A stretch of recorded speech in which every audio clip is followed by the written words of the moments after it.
On the latest episode of Hack My Growth, we're going to be looking at the difference between the funnel and the flywheel, what they are and why both are extremely important to marketing success. All right, let's go.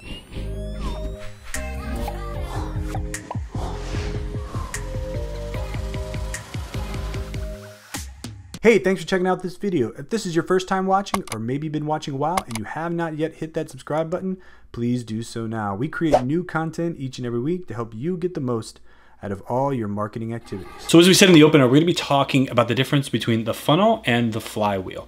Now, HubSpot is a pioneer in inbound marketing software. They really popularized this idea of inbound marketing strategy. And really it was built around originally this idea of the inbound marketing funnel. Now, recently, over the last few years, HubSpot's been moving into something called the inbound flywheel.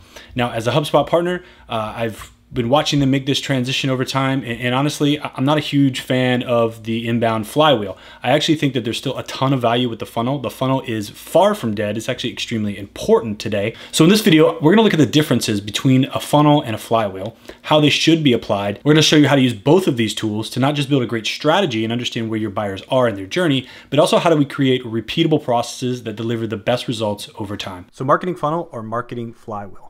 As I said in the beginning, I really believe that both play an important role in creating sustainable success. And really, as marketers, as business owners, as salespeople, we want to create a repeatable, sustainable process that grows our business over time. Short wins are great, but a lot of times these short bursts and these short victories don't lead to long-term success.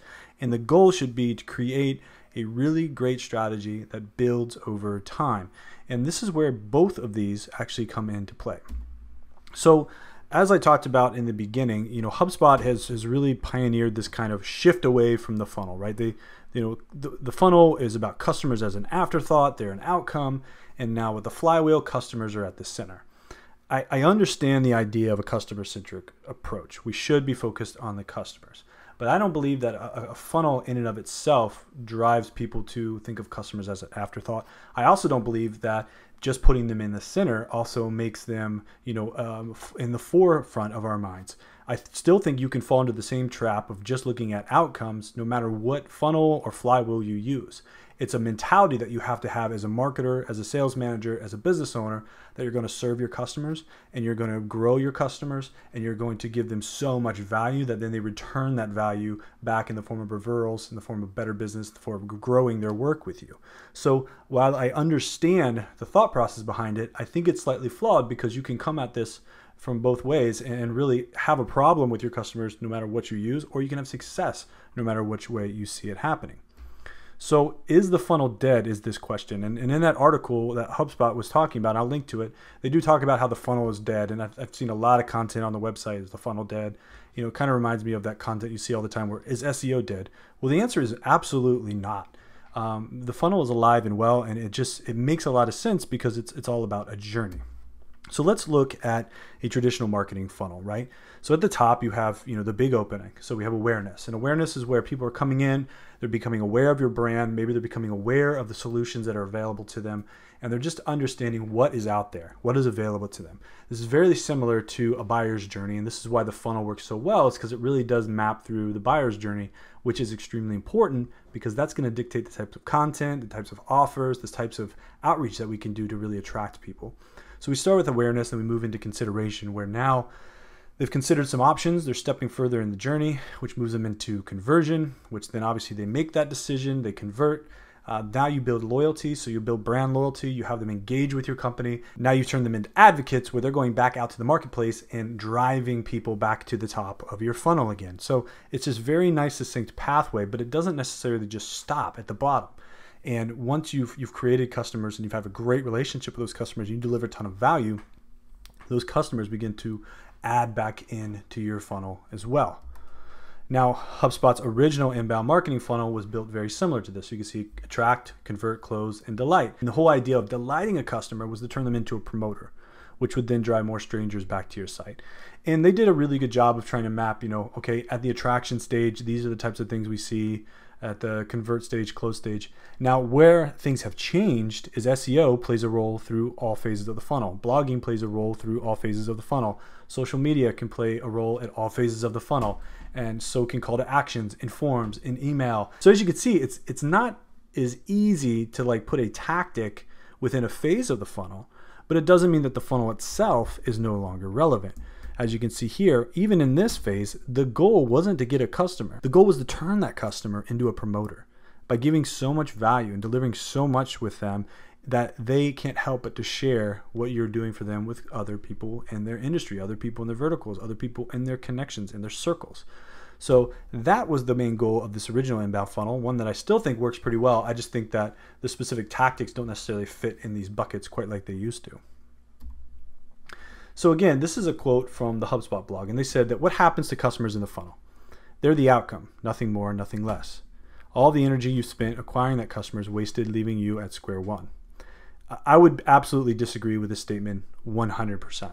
And again, the outcome, what you see as the outcome and how you see those customers, that's your own issue. And if you're seeing customers as an outcome, then yeah, you are wasting your time because you're not delivering value. You're just trying to grow your business. You're just trying to grow monetary value. And in this culture, it doesn't work like that. People want to be part of something bigger. They want to get value. They want to be treated like a human being. They want to have empathy. And if you create that, even within a funnel, you're actually going to be creating promoters, people who are going to fill your funnel for you as well and drive people in. They may not even fill the top of your funnel. They may bring people in who are already at the consideration stage or the conversion stage. This happens to us all the time where we've brought a new client on, we've done a lot of work with them, we've provided a ton of value, and they say, hey, I've got somebody who needs SEO right now. We have a call with them. We don't even have to go to the top early stages. We just go straight to, yeah, we can help you. Here's what it costs to get in relationship with us. So again, this stance comes through, your own issues, your own outcome, your own view of the world. And if you come at it from seeing your customers as just an outcome, then it doesn't matter whether you're in a flywheel, it doesn't matter whether you're in a funnel, it doesn't matter what you're doing, you're not going to have good growth because you're not treating people like people. So because of that, HubSpot brought in something like this. They've taken the flywheel and they've created this, customers, promoters, strangers, prospects on the outside. And the inside, you have attract, engage, delight, and the growth is in the middle of it. To me, this has always been extremely confusing because where do people start? Well, they say, well, they can start anywhere, which makes sense. People can jump on a funnel anywhere. But then what do all these stages mean? Where do they go? How do they work through? And they explain it a little bit more in detail with their blog. But to me, I don't feel like this is the good use of the flywheel. This is kind of a abstract view of a funnel where you just kind of put it on its side and then showing how it could possibly work. Because each of these things, you need to attract strangers, right? But you need to engage your prospects. You need to turn them into promoters. And then there you go. It starts over again with the promoters. So we have the exact same thing that we had just before in the funnel. We've just laid it on its side and made it a circle. That's the only thing that's changed. So which one is right? Well, funnels and flywheels both have very different purposes, and both can be used very efficiently and effectively in your marketing and your sales strategies. So let's look at the funnel again. And right here, what I did is I actually paired it with the buyer's journey. So as we see the funnel, awareness, consideration, conversion, loyalty, advocacy. Those first couple stages, awareness stage, consideration stage, and the conversion stage or the decision stage really map out really well with a buyer's journey. So when you're creating marketing strategy and it starts with awareness, you need to have certain types of content. People are not ready to have those deep conversations with you yet. They're just trying to get feelers out. So this is where understanding where they're at in their stages can really help you create the best type of content. And again, in the awareness, it's pretty broad net. You're talking about very broad aspects of what you could do and how it could apply to an industry as a whole. When they're in the consideration stage, they're getting a little bit deeper. They're starting to compare things. They're starting to understand, okay, here are my options. And this is where you can start to create content around those options.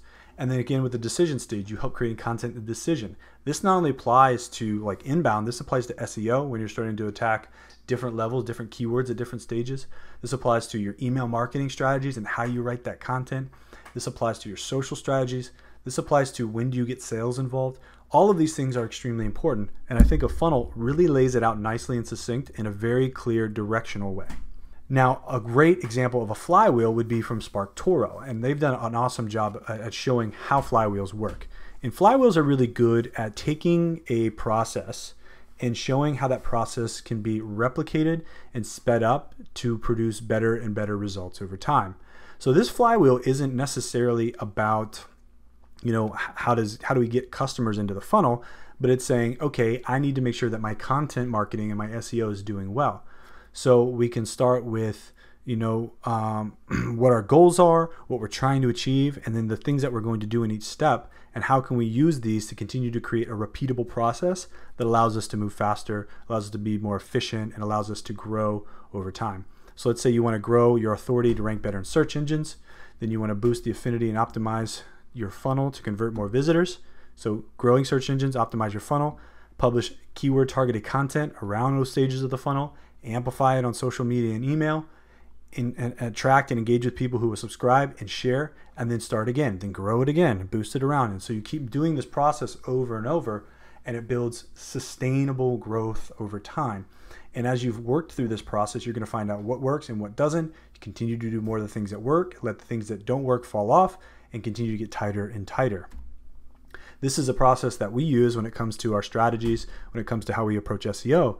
For us, we typically start with the goals. Like, what is our outcome? What are we working with? Whether it's, inbound, blogging, content, emails, SEO, what are we trying to accomplish? And then we move into strategy and how are we going to achieve those goals that we set? And then we're going to track and measure those results. And then we look at the adjustments that need to be made, and we get rid of the stuff that didn't work, and we apply more pressure on the things that do. And we keep doing this faster and faster so that we're only focusing on the things that are going to deliver the goals that we've set out, and we get rid of the other junk. So as you can see, this helps with processes. Funnel helps with flow, with strategy, where we're headed, and flywheels work really, really well with building the right processes to achieve those goals at every stage of the funnel. So here we are. The funnel is going to help you understand the process that your leads go through. It's going to help you to know how you're going to engage with them along their journey. Whereas the flywheel is going to help you create a repeatable process to streamline your actions and generate better results. So what's more important? Well, they both are extremely important.